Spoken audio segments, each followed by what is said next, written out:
Hi friends, welcome back to Rani's kitchen. నేను మీ రాణి. Friends, ఈరోజు recipe బొబ్బట్లు అండి. ఉగాదికి స్పెషల్ రెసిపీ అయిన బొబ్బట్లును చాలా సాఫ్ట్గా టేస్టీగా వచ్చేలా చేసి చూపించబోతున్నాను. కొత్తగా వంట నేర్చుకునే వారు కూడా చాలా ఈజీగా ఈ ప్రాసెస్తో చేసుకోవచ్చండి.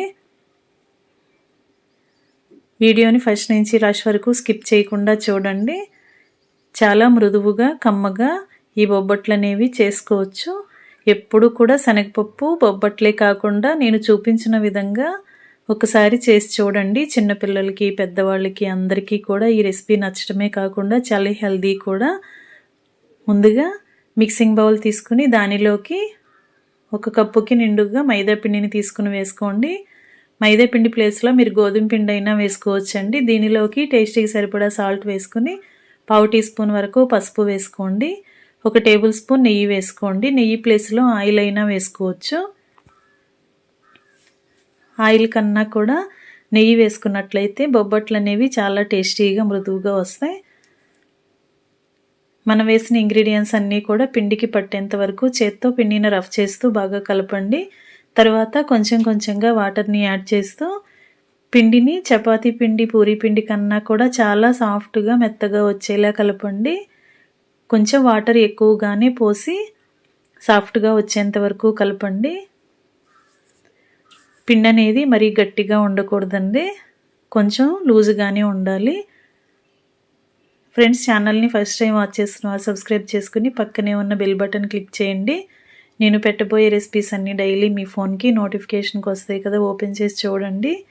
ఈ విధంగా పిండిని బాగా సాఫ్ట్గా కలుపుకున్నాం కదా, దీనికి 1 టేబుల్ స్పూన్ నెయ్యిని అప్లై చేసి పిండి ముద్ద అంతా కూడా అప్లై చేస్తూ పిండిని మరొకసారి సాఫ్ట్గా కలుపుకొని గిన్నెకు మూత పెట్టి 1 అరగంట పక్కన పెట్టుకుందాం.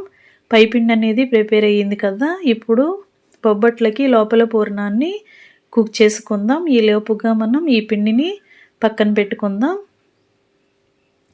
ఎప్పుడు శనగపప్పు బొబ్బట్లే కాదండి, ఒకసారి ఇలా పల్లీలతో బొబ్బట్లు చేసి చూడండి. 1 కప్పు పల్లీలను కళాయిలో వేసుకుని స్టవ్ ఆన్ చేసి కళాయి స్టవ్ మీద పెట్టుకుని లో ఫ్లేమ్లో వీటిని బాగా ఫ్రై చేయండి. పల్లీలు అనేవి బాగా క్రిస్పీగా ఫ్రై అయిన తర్వాత పై పొట్టు అనేది ఈజీగా ఇలా పప్పుల్ని మనం ప్రెస్ చేసినట్లయితే పై స్కిన్ అనేది ఈజీగా రిమూవ్ అయిపోతుంది. ఈ విధంగా వచ్చింది అంటే పప్పులు అనేవి కరెక్ట్గా ఫ్రై అయినట్లే. వీటిని ఒక గిన్నెలోకి కానీ ప్లేట్లోకి కానీ వేసుకోండి. ఇప్పుడు అదే కళాయిలోకి 1 అరకప్పు వరకు పుట్నాల పప్పుని కూడా వేసుకుని దీనిని కూడా లైట్గా డ్రై రోస్ట్ చేసుకోండి. ఎక్కువగా ఫ్రై అవ్వాల్సిన పని లేదండి, ఆల్రెడీ ఇది రోస్టెడ్ శనగపప్పే కదా.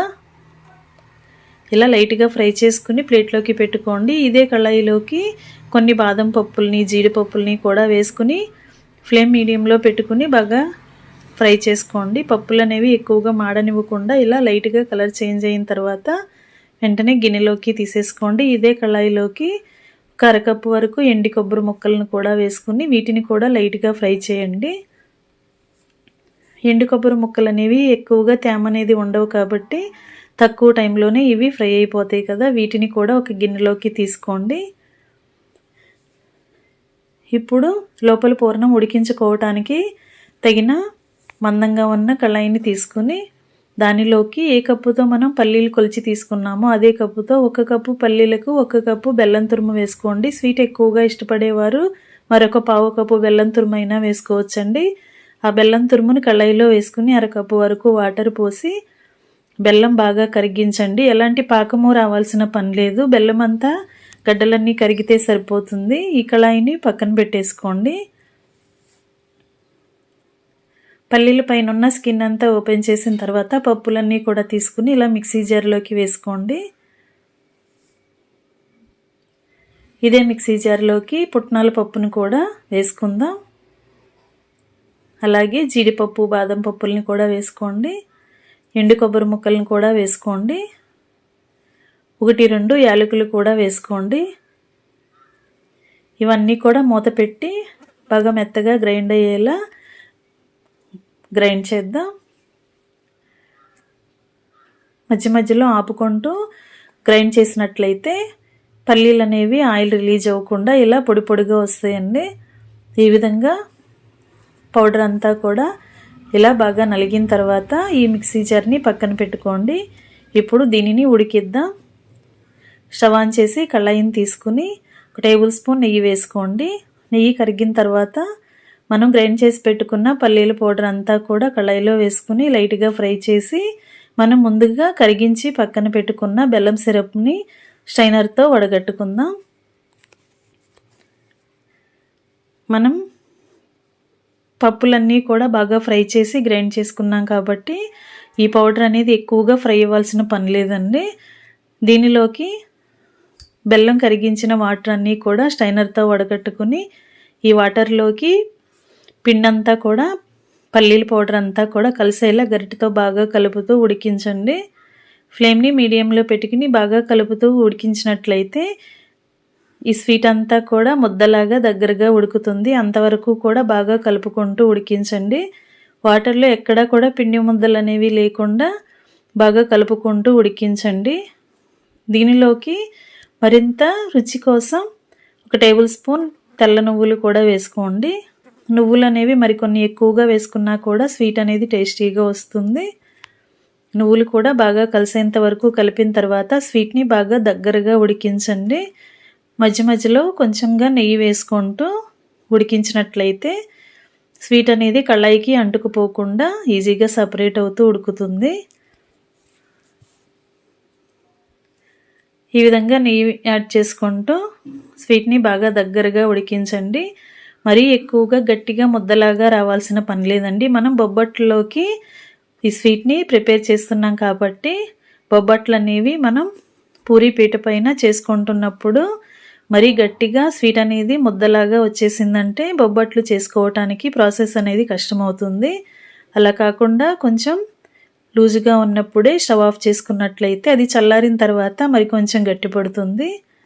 అప్పుడు మనం బొబ్బట్లు చేసుకోవటానికి పిండి ముద్ద అనేది స్వీట్ అనేది మనం వేళ్లతో బొబ్బట్లు ప్రెస్ చేస్తున్నప్పుడు బొబ్బట్టు అనేది వెడల్పుగా ప్రెస్ చేసుకున్నప్పుడు ఒత్తుకున్నప్పుడు ప్రాసెస్ అనేది ఈజీ అవుతుందండి. ఈ విధంగా కొంచెం స్వీట్ని లూజుగా ఉన్నప్పుడే స్టవ్ ఆఫ్ చేసుకుని ఒకసారి స్వీట్ని ఇలా చెక్ చేసుకున్నట్లయితే స్వీట్ అనేది మరీ లూజుగా లేకుండా ముద్దలాగా వచ్చింది కదా. ఈ టైంలో స్టవ్ ఆఫ్ చేసుకుని మరి కొంచెం సేపు గరిటెతో బాగా కలుపుకుంటూ చల్లారనిచ్చిన తర్వాత నెక్స్ట్ ప్రాసెస్ అనేది చేద్దాం.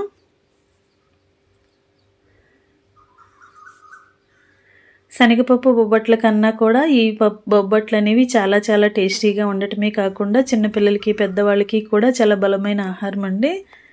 పల్లీలతో డ్రై ఫ్రూట్స్తో చేస్తున్నాం కదా, అలాగే ప్రాసెస్ కూడా సింపుల్గా అయిపోతుంది.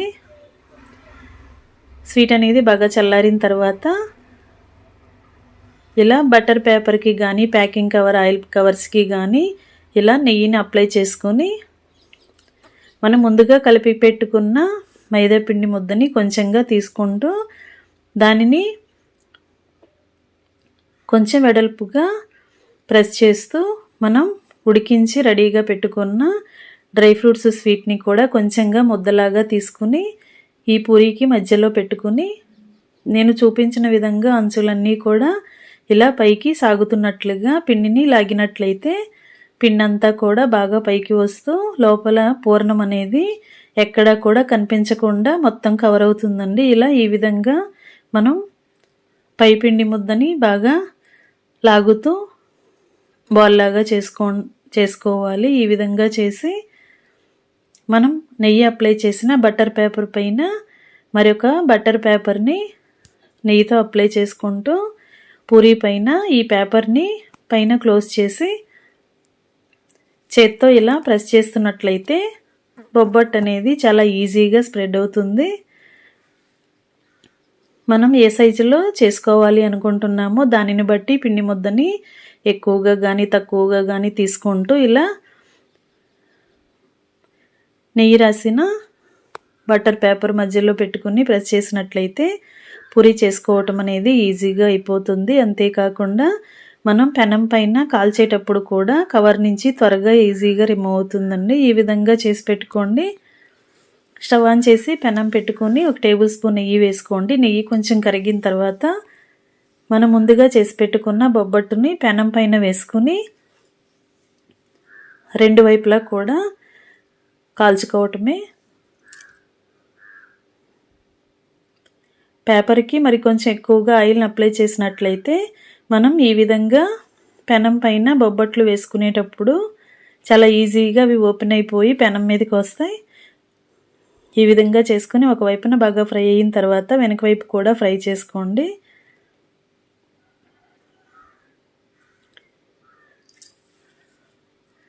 మైదా పిండి ప్లేస్లో మీరు గోధుమ పిండి అయినా యూజ్ చేసుకుని కలుపుకోవచ్చండి. గోధుమ పిండి అయినా కూడా ఎక్కువసేపు పిండి నానినట్లయితే అవి కూడా చాలా సాఫ్ట్గా టేస్టీగానే వస్తాయి. ఈ విధంగా కాలిన తర్వాత ప్లేట్లోకి పెట్టేసుకున్నాం కదా, ఇదే విధంగా మిగిలిన బొబ్బట్లు కూడా ఇదే ప్రాసెస్తో 1 టేబుల్ స్పూన్ నెయ్యిని పెనం పైన అప్లై చేసుకుని ఇదే విధంగా బొబ్బట్టును కవర్తో ఇలా పెనం పైకి వేసుకుని ఒకవైపున బాగా కాలిన తర్వాత వెనుక వైపు కూడా కాల్చుకోవటమే.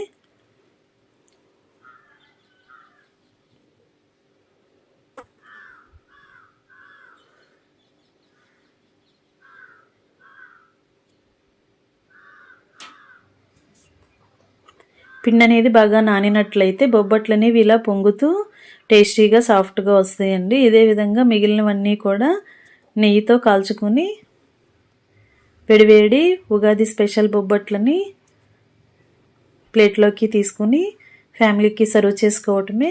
ఇదే విధంగా ఎన్ని బొబ్బట్లైనా కూడా ఈజీగా మనం పెనం పైన నెయ్యి వేసుకుని కాల్చుకోవచ్చు. ఎప్పుడూ శనగపప్పు బొబ్బట్లే కాకుండా ఈ విధంగా నేను చూపించినట్లు డ్రై ఫ్రూట్స్తో కూడా లడ్డూ చేసుకుని బొబ్బట్లు చేసినట్లయితే టేస్టీగా ఉండటమే కాకుండా పిల్లలకి పెద్దలకి అందరికీ కూడా నచ్చటమే కాకుండా పని అనేది చాలా ఈజీగా అనిపిస్తుందండి. కిచెన్లో ఎక్కువ శ్రమ అనేది లేకుండా డ్రై ఫ్రూట్స్ అన్నీ ఫ్రై చేసుకుని మిక్సీ పట్టుకుని బెల్లం పాకంలోకి వేసుకుని స్వీట్ని ప్రిపేర్ చేసి ఈ విధంగా బొబ్బట్లు చేసి చూడండి. చాలా చాలా టేస్టీగా ఉండటమే కాకుండా ఇంట్లో అందరికీ నచ్చుతాయి. ఎక్కువగా ఇలానే చేసుకోవాలి అని కూడా అనిపిస్తుంది. రెసిపీ నచ్చినట్లయితే వీడియోకి లైక్ చేయండి, ఛానల్ని సబ్స్క్రైబ్ చేసుకోండి. మరొక రెసిపీతో మళ్ళీ కలుద్దాం. Thanks for watching. నేను మీ రాణి.